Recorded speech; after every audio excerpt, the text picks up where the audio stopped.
The reality is Bitcoin went over $100,000 at the end of 2024, and we're at $100,000 now.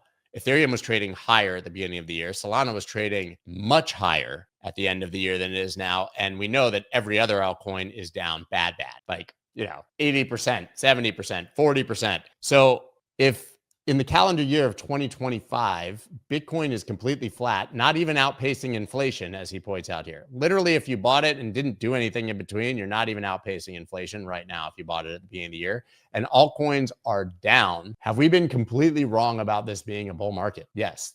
There's no question. Everyone is talking like the bull market is dead.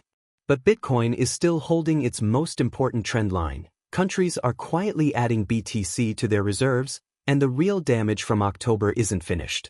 Scott Melker says this might not be bearish at all. He recently broke down the Bitcoin weekly chart, focusing on the 50-week moving average as a key line between bullish and bearish structure. Since Bitcoin moved above that level in early 2023, price has briefly dipped under it a few times but has never closed below it, historically a sign of strength. When this line has failed in the past, Bitcoin has corrected toward the 200-week moving average, now near $56,000, but Melker doesn't believe that scenario is likely. He also highlighted a Bloomberg report suggesting that countries are preparing to create strategic Bitcoin reserves, following the path of the United States. The expectation within the crypto community was that the US would buy Bitcoin directly, supported by public signals like Cynthia Lummis bill and Trump's executive order allowing BTC purchases if they were budget neutral. But instead of buying, the US simply absorbed Bitcoin it had already seized from the Silk Road case, the Bitfinex hack, and even 127,000 more coins tied to a Cambodian scam. Finally, Melker warned that although Bitcoin may be stabilizing, deeper issues could still be lurking in the market. After the massive $19 billion liquidation event in October, he expects more failures to emerge from over-leveraged platforms and weak DeFi protocols. While he remains cautiously optimistic about Bitcoin's technical structure and long-term adoption, he believes the industry will continue to see cracks exposed before the market fully recovers. If you found value in this breakdown, please hit the like button, subscribe, and share it with other investors who are paying attention. We're here to keep bringing you sharp analysis and voices that understand what's unfolding. Thanks for watching. We're going to just take a really quick look at the Bitcoin chart because I think it's an important time to do so. As you can see here, if we haven't mentioned this before, spoiler, we have Bitcoin on the weekly chart here. A huge line for the bull bear thesis is the 50 MA here on the weekly in blue. You can see that it's been tested with small wicks below 3 times since the lows, since we actually broke above it in March or April-ish of 2023. Obviously, every time we've ever seen that 50 broken, we've gone down to the 200, which is currently at about $56,000. I do not think we're going down to $56,000. Sentiment is horrendous. People are giving up. Obviously, altcoins have gotten absolutely destroyed.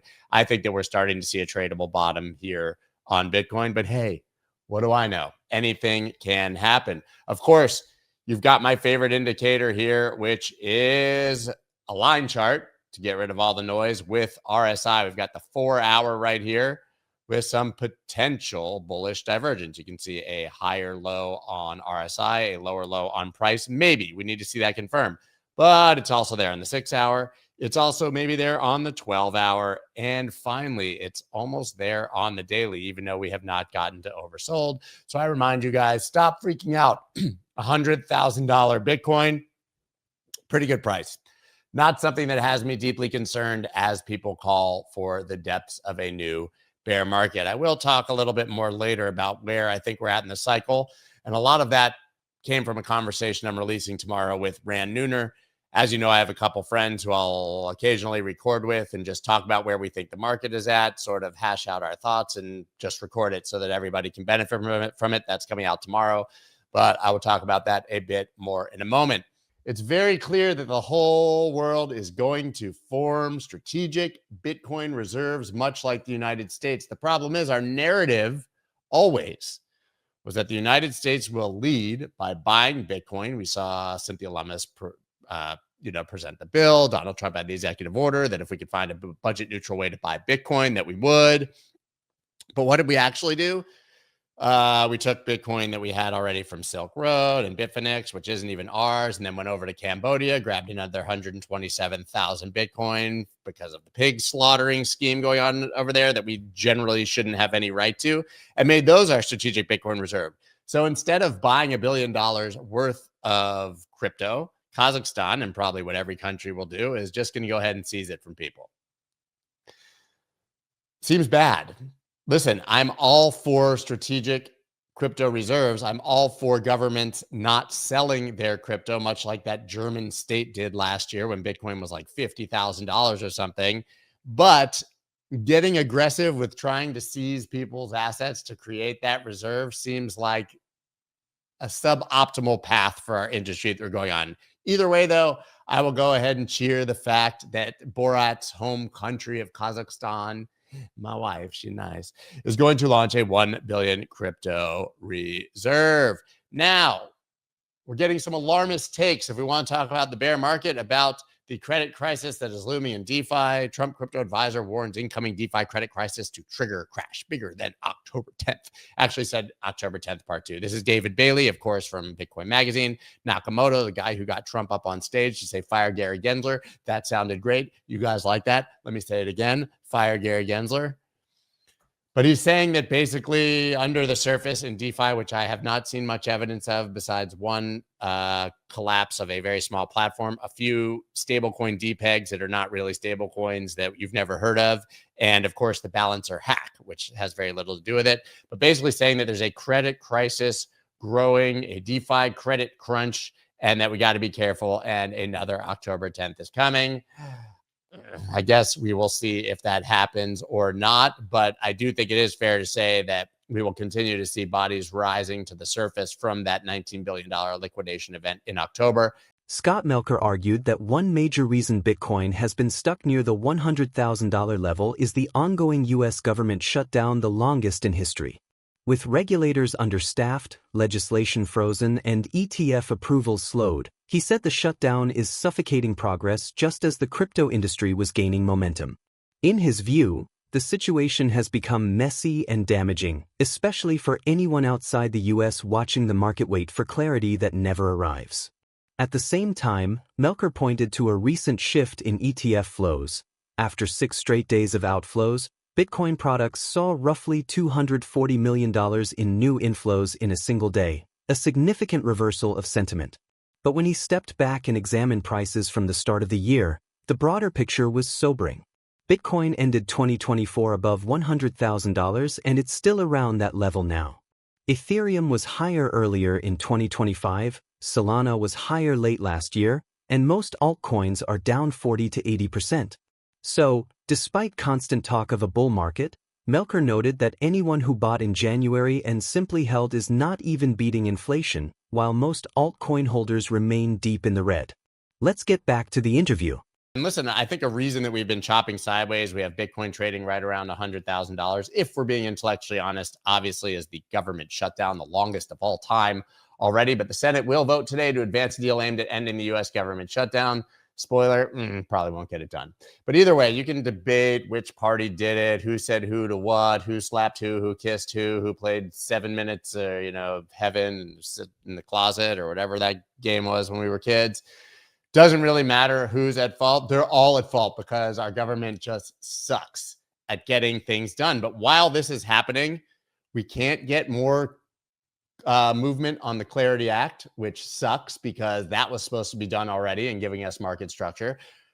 The SEC is working, with a skeleton staff and can barely get ETFs approved, which has, by the way, been kind of good for Solana because they launched the Solana staking ETF, Bitwise, which has been wildly successful. We can talk about that relative to every other crypto or every other ETF in general launched this year. And they're not getting much competition, even though we do have speculation there will be an XRP spot ETF next week. But the government shutdown is obviously slowing all of the momentum that we had in this industry, and they need to unshut it down. I mean, this government shutdown is getting ugly. For those of you who are not in the United States, here's some stats. So let's talk about those ETFs. Bitcoin ETF snapped 6-day outflow streak with 240 million inflows.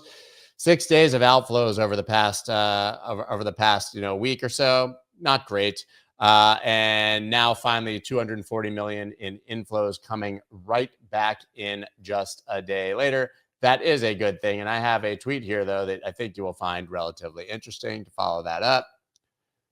Good morning, guys. Solana ETF flow continues with its streak of inflows, now 8 straight days. During those historic outflows that we've had while there's been pain and death and misery in the market, Solana ETF, obviously, which is new and has staking, has just seen inflows every single day. I think that's pretty crazy, to be honest.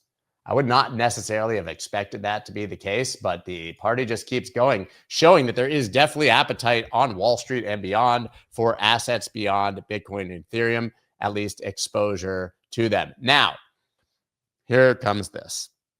Can't even see it, can you?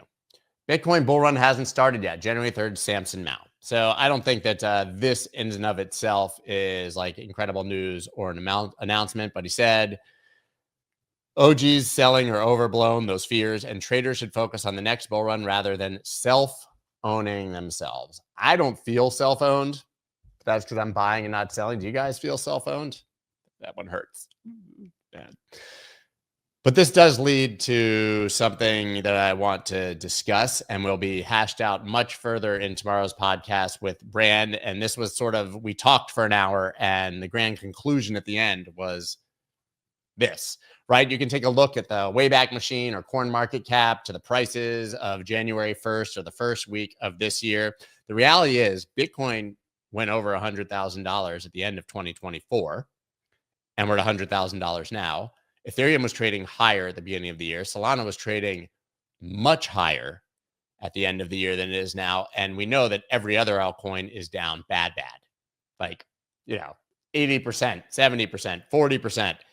So if in the calendar year of 2025, Bitcoin is completely flat, not even outpacing inflation, as he points out here. Literally, if you bought it and didn't do anything in between, you're not even outpacing inflation right now if you bought it at the beginning of the year. And altcoins are down. Have we been completely wrong about this being a bull market? Yes. There's no question. You can't look at that. And listen, I never kind of looked back to the beginning of the year until I was talking to Rand and thought about how long it's been that we've effectively gone from, we went 100 up to 120, 110, all the way back to 75 in that period, which was an awesome buy opportunity, back up to 126 and chopped around in this whole area. But if you just zoom out and look at what the prices were basically a year ago, or certainly at the beginning of the year, everything is down. So 2025 has basically either been, I wouldn't say a light bear market, but I would say that 2025, while we've been screaming bull market, maybe has just been sideways chop. So that begs the question, was there a bull market that we completely missed at some point here? Probably not. Or is there going to be no bull market? That's one argument. Or have we literally not even hit the bull market yet? If you don't believe in the 4-year cycle and you believe more liquidity is going to come, especially after the shutdown and with business cycles and election cycles, then there should be more liquidity coming in. And maybe we have not even started having a bull run yet. Listen, maybe your altcoins are dead, going to Hades, never coming back. I have no idea. Despite a brief spark of optimism from ETF inflows, the broader picture remains frustrating for investors. Bitcoin is still hovering near the same level it closed last year. Ethereum hasn't reclaimed its early year strength, and altcoins are buried under deep losses. The ongoing U.S. government shutdown has only added pressure, frozen regulatory progress, and slowing key decisions that could bring clarity and confidence back into the market. Until that impasse ends, Bitcoin sits in a strange position, fundamentally strong, institutionally supported, yet trapped in a holding pattern. The structure for a bullish continuation remains intact, but without renewed momentum or regulatory resolution, price may continue to grind sideways before the next major move finally arrives. If Bitcoin continues to stagnate near $100,000 while altcoins remain deeply red, what catalyst is most likely to break the stalemate first? The end of the U.S. government shutdown, a surge in ETF inflows, or a major regulatory milestone such as global reserve policy announcements? So, stay tuned for clear, data-driven insights into the financial system. Don't forget to like and subscribe so you never miss our weekly updates. Thank you for your continued support and we hope you enjoy the video.